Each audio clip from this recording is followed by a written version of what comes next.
Assalamualaikum warahmatullahi wabarakatuh. Halo semua, kembali lagi bersama Kakak Maya di sini.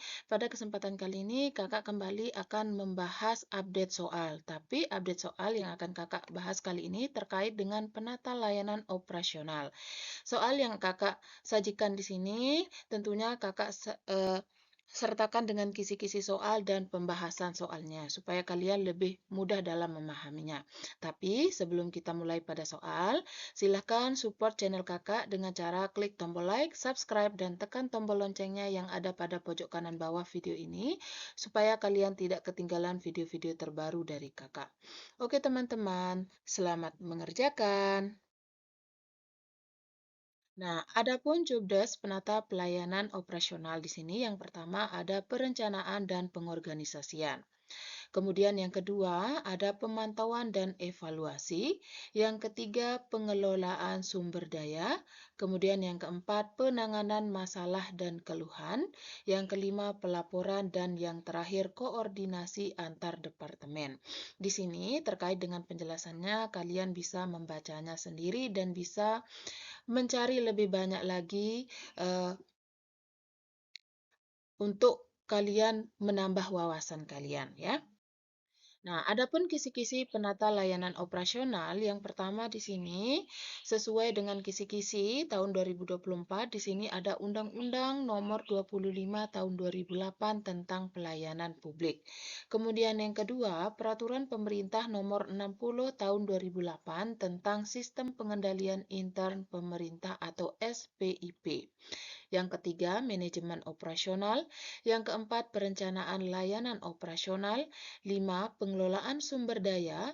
Kemudian ada pemantauan dan pengendalian kinerja operasional, pengelolaan resiko operasional, sistem dan prosedur operasional, penggunaan teknologi dalam layanan operasional, kemudian manajemen mutu operasional, analisis data operasional, koordinasi lintas divisi atau unit kinerja, dan yang terakhir pengelolaan keluhan dan masalah operasional. Nah, terkait dengan hal-hal yang Kakak sampaikan di sini, kalian bisa mengembangkannya nanti. Kalian bisa memperluas wawasan kalian terkait dengan puin-puin yang terdapat pada kisi-kisi penata layanan operasional. Baiklah, kita lanjutkan ke soalnya. Soal yang pertama, berikut ini yang bukan termasuk jenis naskah dinas pengaturan adalah A. Instruksi, B. Peraturan perundang-undangan, C. Standar operasional prosedur administrasi pemerintah, ataukah D. Surat tugas. Silahkan dijawab dalam waktu 5 detik. 5 detik dimulai dari sekarang.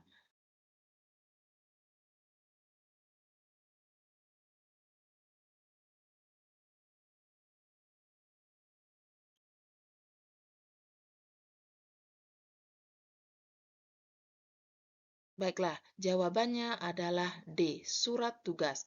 Adapun pembahasannya di sini, jenis naskah dinas pengaturan terdiri atas yang pertama peraturan perundang-undangan, kemudian yang kedua instruksi, yang ketiga surat edaran, dan yang terakhir standar operasional prosedur administrasi pemerintah.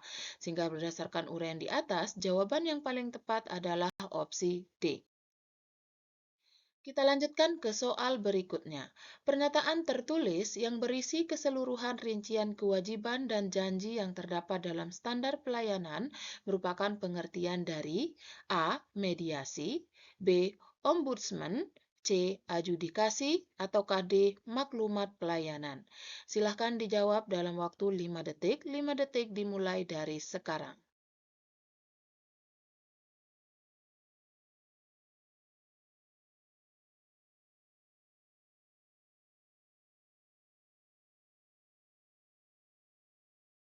Baiklah, jawaban yang benar adalah opsi D, maklumat pelayanan.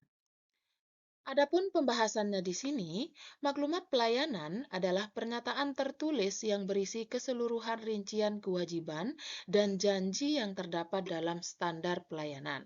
Sehingga, berdasarkan bunyi soal di atas, jawaban yang paling benar adalah opsi D. Kita lanjutkan ke soal berikutnya. Berikut ini yang bertugas dalam menerima laporan atas dugaan maladministrasi dalam penyelenggaraan pelayanan publik adalah A. Ombudsman, B. Pengawas, C. Pejabat, ataukah D. Pembuat kebijakan. Silahkan dijawab dalam waktu 5 detik. 5 detik dimulai dari sekarang.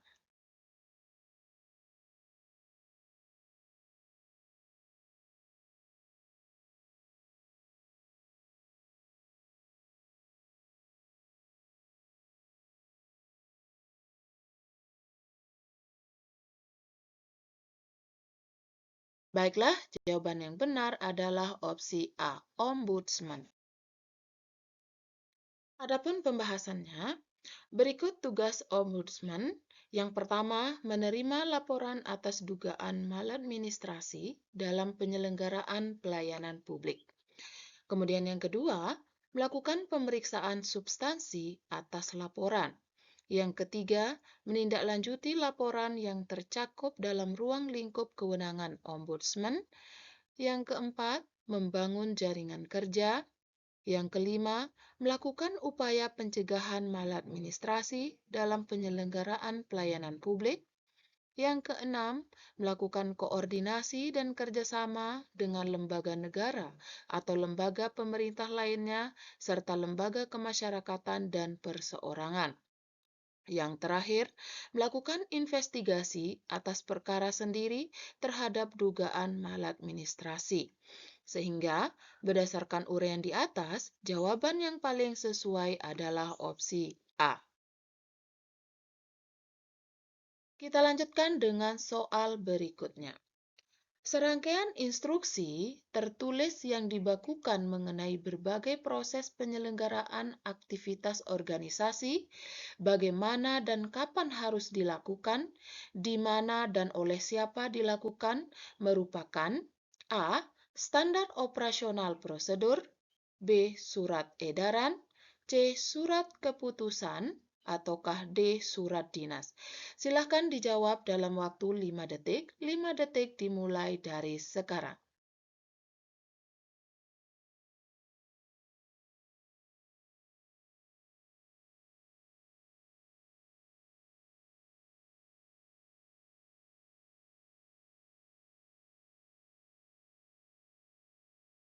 Baiklah, jawaban yang benar adalah opsi A. Adapun pembahasannya di sini, standar operasional prosedur adalah serangkaian instruksi tertulis yang dilakukan mengenai berbagai proses penyelenggaraan aktivitas organisasi, bagaimana dan kapan harus dilakukan, di mana dan oleh siapa dilakukan. Sedangkan naskah dinas adalah komunikasi tertulis sebagai alat komunikasi kedinasan yang dibuat dan atau dikeluarkan oleh pejabat yang berwenang di lingkungan instansi pemerintah dalam rangka penyelenggaraan tugas pemerintah. Surat keputusan adalah suatu ketetapan tertulis yang dibuat oleh badan atau instansi yang berdasarkan perundang-undangan yang sedang berlaku. Surat edaran adalah naskah dinas yang berisi pemberitahuan, penjelasan, dan/atau petunjuk cara pelaksanaan hal tertentu yang dianggap penting dan mendesak. Sehingga, berdasarkan uraian di atas, jawaban yang paling tepat adalah opsi A. Baiklah, kita lanjutkan ke soal berikutnya. Di bawah ini, yang terdapat dalam pembuatan naskah dinas adalah A. Penggunaan logo lembaga atau lembaga negara, surat keterangan, tembusan. B.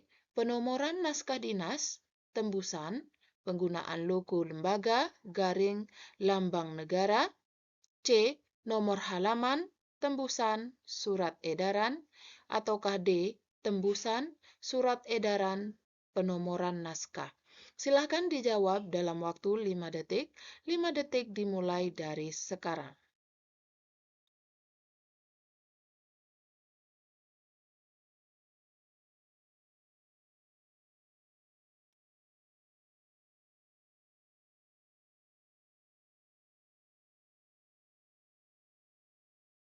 Baiklah, jawaban yang paling benar adalah opsi B. Penomoran naskah dinas, tembusan penggunaan logo lembaga garing lambang negara. Adapun pembahasannya, berikut ini hal yang harus diperhatikan dalam pembuatan naskah dinas. Pertama, persyaratan pembuatan. Kemudian kedua, penomoran naskah dinas. Ketiga, ketentuan jarak spasi, jenis dan ukuran huruf, serta kata penyambung. Yang keempat, penggunaan kertas, amplop, dan tinta.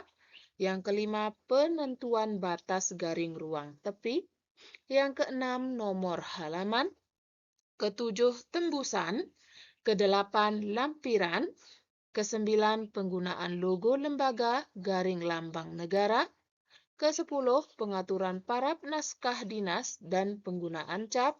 Dan yang terakhir, perubahan, pencabutan, dan ralat naskah dinas. Sehingga, berdasarkan uraian di atas, jawaban yang paling tepat adalah opsi B. Oke teman-teman, sekian dulu video kakak hari ini. Terima kasih karena kalian sudah menonton video ini sampai selesai.